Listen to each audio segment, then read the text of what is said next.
buenas tardes y bienvenidos a este espacio para dialogar sobre diferentes problemáticas de nuestro entorno social. Aquí usted podrá encontrar reportajes, entrevistas y conversar con nuestros invitados en el estudio. Quédese con nosotros porque ya comienza este recorrido por nuestro acontecer.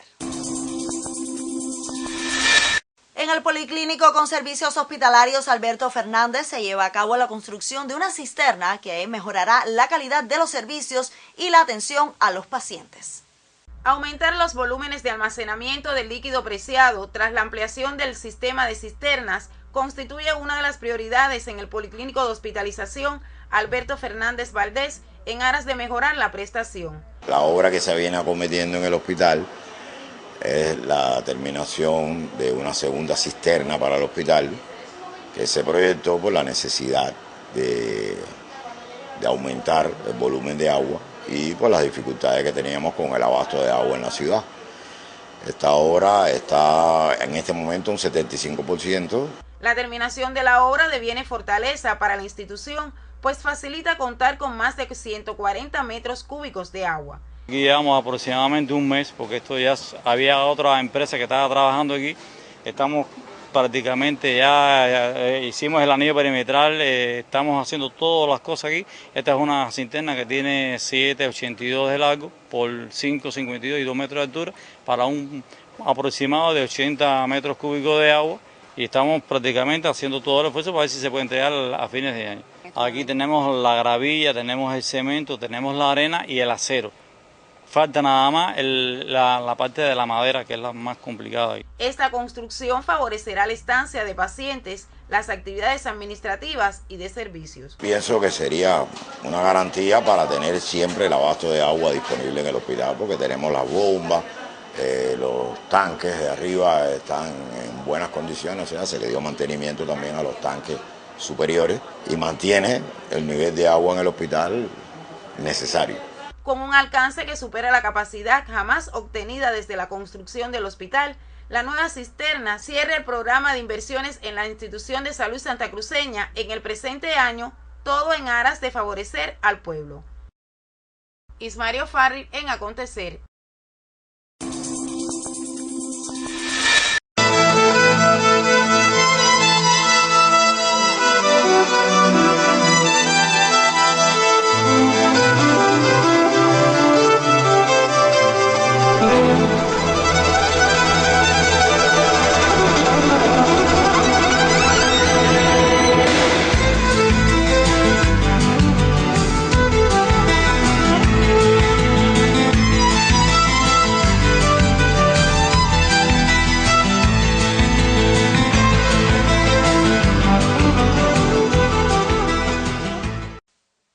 Y ya estamos listos para nuestra sección de Población, Desarrollo y Salud. A mi lado, como siempre, el doctor y máster Jorge Luis Bacallao, a quien recibo con las buenas tardes y la bienvenida. Bueno, buenas tardes para ti y para nuestros queridos televidentes.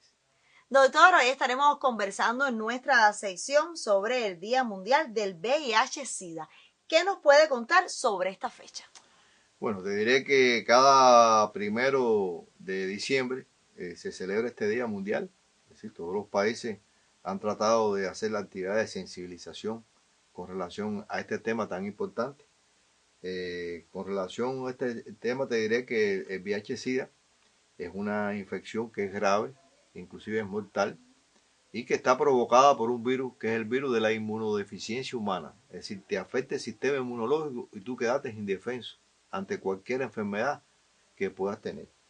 Y bueno, se representa por un síndrome. ¿Qué cosa es un síndrome? Es un conjunto de signos y síntomas. Síntomas a lo que te refiere el paciente y signos lo que el médico en su examen físico encuentra como tal. Es decir, cualquier tipo de afección, por ejemplo, una neumonía, en un paciente portador de VIH-Sida se puede complicar y puede morir de una neumonía porque no se defiende con relación a eso. Es decir, presenta signos y síntomas complicados de una neumonía. A modo de ejemplo te digo eso. Y bueno, esto daña casi todos los órganos como tal y fundamentalmente el sistema nervioso central es el que más es afectado como tal. Y bueno, desde hace muchísimos años, desde el año 88 se proclamó una pandemia que es una epidemia en todos los países del mundo, el nombre de pandemia como tal. Y bueno, sobre este día, ¿qué te puedo decir? Que Naciones Unidas, por la importancia de este tema, en el año 1988, proclamó un fondo mundial, es decir, decidió que existiera un fondo mundial económico que se llama ONU-SIDA, donde este fondo, fundamentalmente, el dinero es para fortalecer las gestiones de los gobiernos a nivel mundial en la lucha como esto. Pues no solamente es una afectación y un trabajo que hace la salud pública, sino tiene que ser un trabajo multidisciplinario, intersectorial, que lo tomen los gobiernos para su control, desde los territorios más pequeños que son los municipios hasta los países como tal. Y bueno, estos esfuerzos han permitido impulsar un grupo de acciones que se vienen realizando desde el trabajo de los científicos con las vacunas hasta la divulgación estatal, que es tan importante en todos los países como tal. Y bueno, te diré que hablando de por qué este día se hizo porque yo te voy a dar algunas cifras que he revisado que tienen que ver con el SIDA, tanto en el mundo como en Cuba. Te diré que desde el comienzo de la epidemia se han producido más de 78 millones de personas infectadas, 32 millones de fallecidos,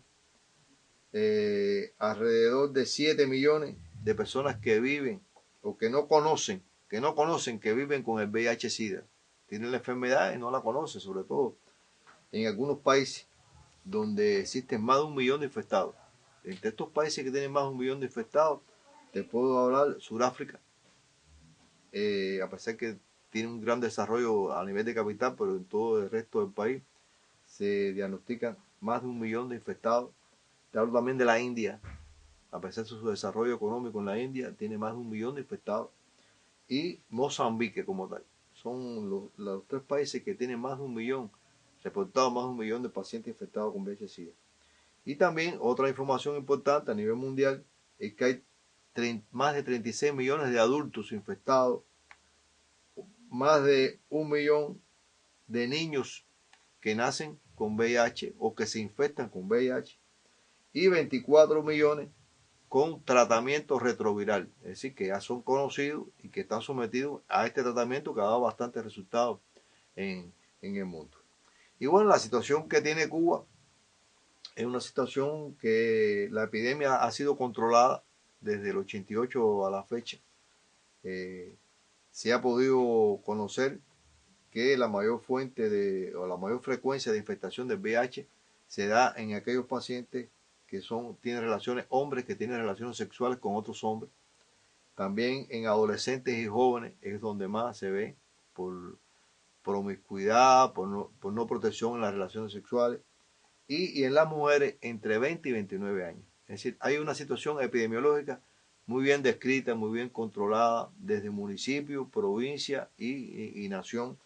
Y esta es la situación que actualmente tiene entre las mujeres de 25 a 39 años, más del 50% de estos casos en estos grupos de edades tienen VIH-Sida. Esta cifra es en nuestro país. En nuestro país. Te di la mundial y te di la otro país, que por eso, dada la magnitud de este problema, fue que ONU-SIDA creó un fondo, que es ONU-SIDA, para apoyar a los países en cuanto a la divulgación estatal, en cuanto a la construcción científica de vacunas y para un grupo de acciones que hay que realizar que no solamente le toca al sector de la salud, sino que le toca a otros sectores como el de nosotros, el sector de la divulgación estatal, que es tan importante sensibilizar a las personas sobre la necesidad de la protección sexual como tal.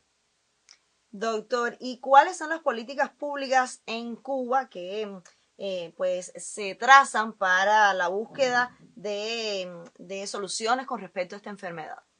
Bueno, en Cuba el país, es decir, el gobierno cubano ha implementado un grupo de políticas públicas muy importantes relacionadas con esta enfermedad. Estamos hablando del VIH-Sida como tal. Y en primer lugar es que existe un programa nacional, pero un programa nacional que está articulado desde el Ministerio de Salud Pública con otro grupo de ministerios como tal. Existe una intersectorialidad con relación a este programa. Lo otro es que la divulgación estatal ha sido la célula fundamental de este programa, la divulgación de todas estas actividades que están relacionadas con el VIH-Sida. El otro aspecto que tiene que ver con esta política es que la prueba de VIH es gratuita, ya que en otros países esto se cobra como tal. Y el seguimiento, control y tratamiento se realiza desde la municipalidad hasta hospitales, es decir, médicos de familia en los consultorios médicos, es decir, lo que es la atención primaria de salud, nivel hospitalario hasta nivel de instituto, que esto se trata en Cuba, en el Instituto de Medicina Tropical Pedro Curí, que es donde se aplican los tratamientos retrovirales. Este control de la epidemia es fundamental. Nosotros tuvimos una experiencia en cuanto al COVID, que la mayoría de los pacientes que eran portadores del VIH-Sida, que tuvieron desgraciadamente el COVID, un % considerable falleció. Y también aquellos pacientes portadores de enfermedades no transmisibles y que adquieren el VIH-Sida, también se agravan y también fallecen producto de que no hay control, a pesar que en estos momentos existen los retrovirales como tal. Y por tanto, el control que se tenga actualmente por el VIH-Sida es muy importante para evitar las muertes y las complicaciones de estos pacientes que son portadores de enfermedades no transmisibles. Y por supuesto, hay que seguir trabajando. Entre las expectativas que tienen los países es la vacuna, lograr una vacuna que tenga que ver con esta enfermedad y por supuesto continuar con todas las actividades divulgativas como tal. Bueno, doctor, va llegando el momento de cerrar nuestra sección, pero no sin antes, por supuesto, pues hacerle la correcta divulgación al Coloquio de Población, Desarrollo y Salud que como cada año se realiza en diciembre. Hábleme un poquito sobre este tema para que los televidentes pues conozcan todo lo que va a suceder el próximo día 4. Sí, el próximo día 4 en la jornada que tiene que ver con la medicina latinoamericana, que tiene que ver con Santa Cruz, con el 91 aniversario de la fundación de la Municipalidad de Santa Cruz del Norte, y que tiene que ver con la jornada del Triunfo de la Revolución. Decidimos el día 4 realizar el 23 coloquios.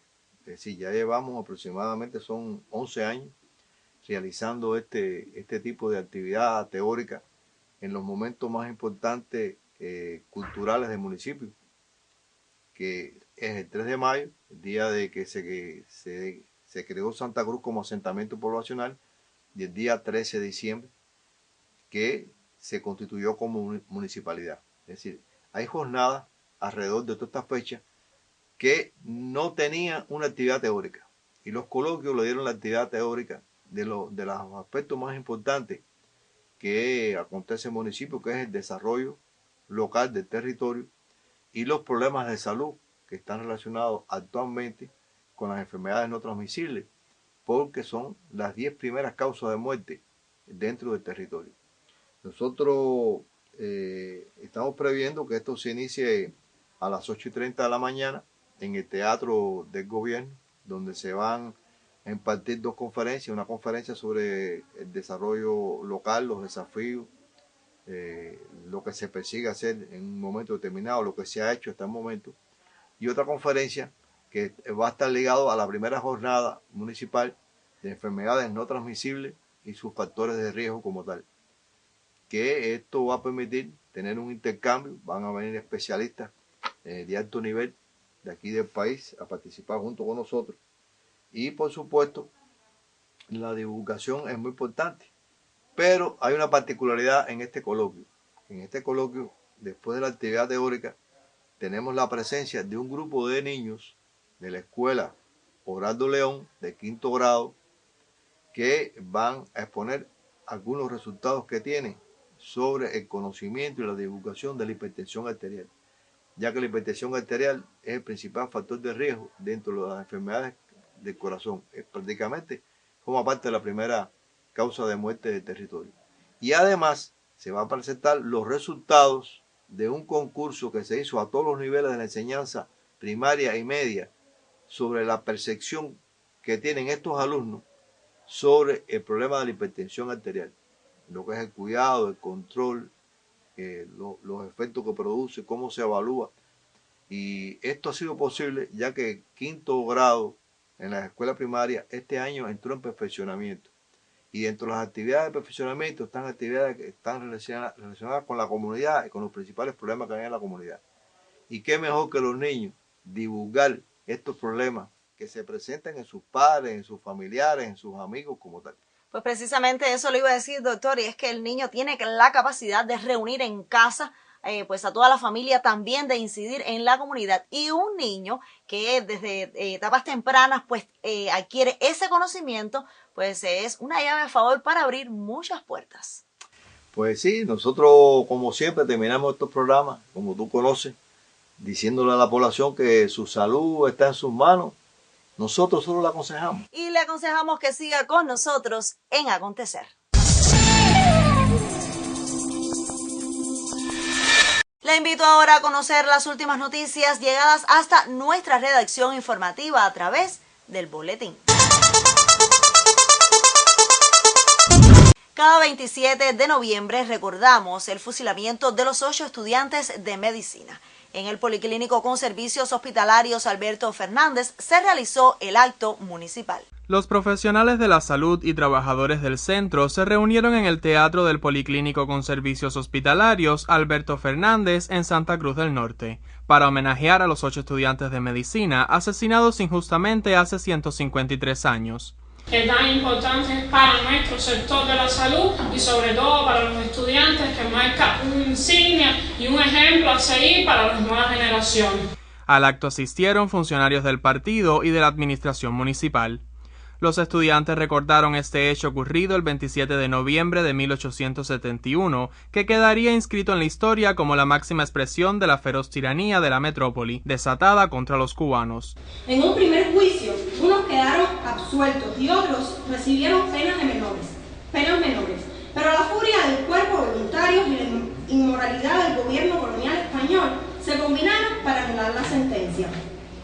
En un segundo juicio, verdadera farsa caracterizada por la maldad y donde no se pudieron demostrar evidencias de la acusación, se decidió condenar a 8 de ellos a la pena de muerte. La selección de los penalizados se hizo de forma arbitraria. 4 que jugaban con el carro donde se transportaban los cadáveres en el cementerio de Espada. El adolescente de 16 años que arrancó la flor y los otros 3 escogidos al azar. Entre ellos, un estudiante que al día del incidente no estaba en La Habana. Ninguno había alcanzado los 22 años de edad. Tocar mi corazón con vuestras manos, gemir a mis oídos, cada uno ha de ser mis gemidos. Lágrimas de uno más de los tiranos, y luché con mis lágrimas que hervían en mi pecho agitado y batallaban con estrépito fiero, todos por salir primero. Y así. Este homenaje llevado a cabo por médicos y estudiantes sirvió para recordar a los 8 jóvenes víctimas de la barbarie colonial y reafirmar el compromiso de continuar luchando por las ideas de la justicia e independencia. Este recuerdo se extiende con admiración a los médicos de la actualidad, quienes con su entrega diaria contribuyen al bienestar de la comunidad pese a las dificultades. Para este espacio informativo, Carlos Vélez.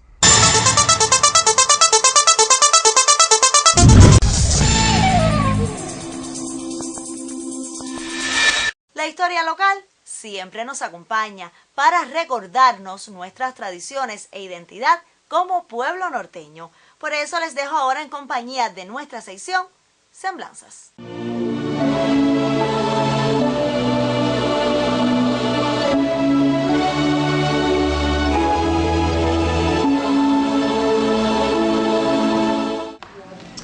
Buenas tardes, amigos de Telemar. Hace unos días en el ciclo de interés, amiguitos del museo, abordábamos el tema de la fabricación de ron en Cuba. Los muchachos me preguntaban si existía una fecha en que se conociera que por primera vez se había consumido ron cubano. Yo le dije que era prácticamente imposible llegar a esa conclusión, puesto que era bebida en Cuba. Los españoles, recordemos que introdujeron el vino, pero ya los indios fermentaban maíz y hacían determinados alcoholes. El aguardiente, el alcohol, que tuvo una gran repercusión en Cuba ya a partir del siglo XVII, siglo XVIII. Cuba no fue de los primeros países en la fabricación de rones. Sin embargo, tuvo un impacto muy grande. Ya en el siglo XVIII Cuba exportaba alcoholes, exportaba aguardiente. En el siglo XIX y año 1830, las importaciones de Cuba en aguardiente y alcoholes superaban casi a la fabricación de azúcar. Y en 1862 se prueba por primera vez el primer ron ligero cubano. A partir de ahí hay un desarrollo industrial. Muchos pudieran pensar que es solamente la industria, los avances tecnológicos, los que dieron origen a la calidad del ron cubano, pero no es así. A medida que el ron fue subiendo en nuestro espacio, también subieron oficios que aportaron a la fabricación y a su calidad. Hablamos de los compañeros de nave, de tonelería, de los catadores, hablamos también de los maestros roneros, en fin, diversidad de oficios. Pero hay uno que pienso que es importante, y que es el maestro ronero, que es una condición, no es un oficio, porque no existe en plantilla, no existe en nómina. Sin embargo, son hombres que tienen tremendo reconocimiento social por la labor que realizan, por su papel fundamental en la fabricación del ron. Y quisiéramos que el primer maestro ronero, Juan Carlos González, de aquí de nuestra fábrica, nos diera algunos elementos sobre la importancia de esta categoría de maestro ronero.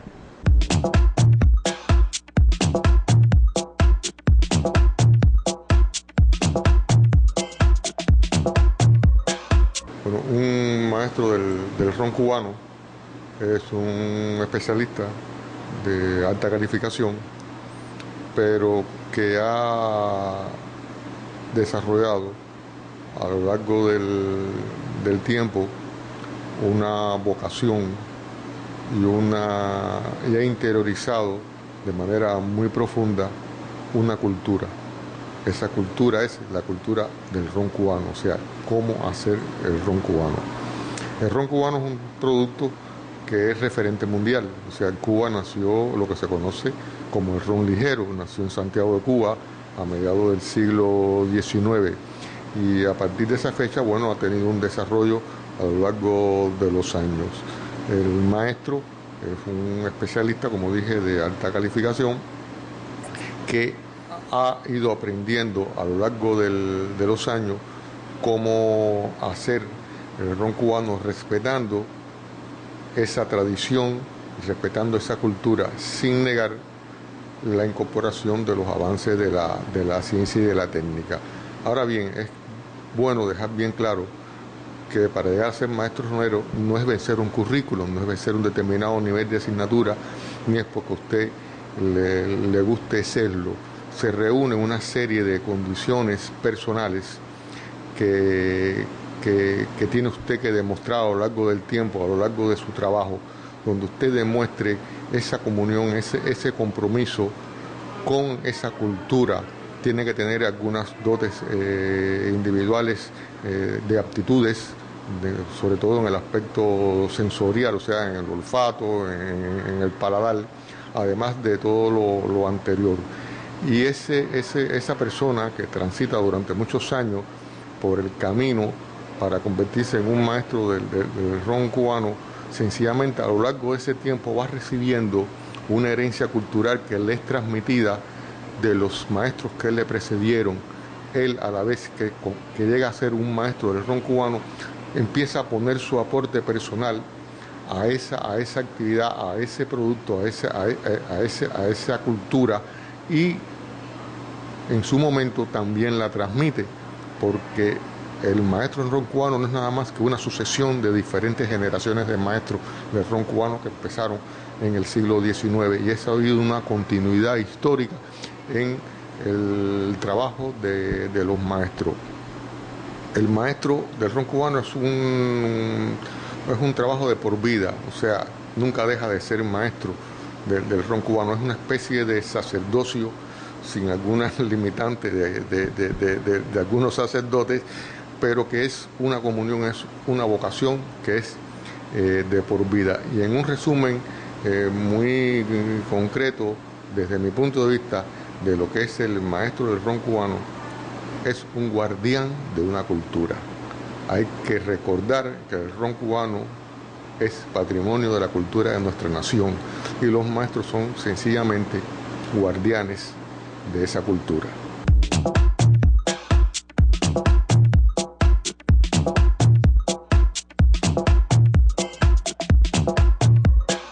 En esta historia sobre el ron cubano, hemos conocido hoy dos elementos importantes. Primero, que en nuestro municipio está un primer maestro ronero que nos representa en las reuniones, incluso que esos niveles ellos tienen, donde definen la calidad de ron cubano a nivel de país. Pero también que tenemos a la primera y única maestra ronera, y que es un elemento importante que si aviene a la frase que Fidel decía, que la mujer es una revolución dentro de la revolución.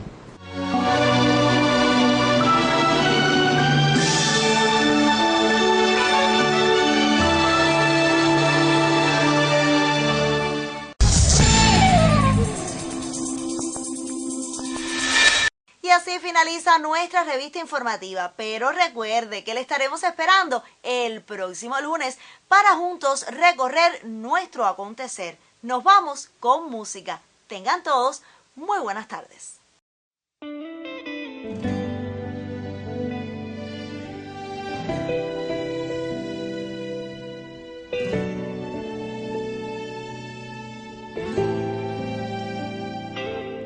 Voy a despertar, pretender que era mentira, que todo irá bien, que fue una pesadilla,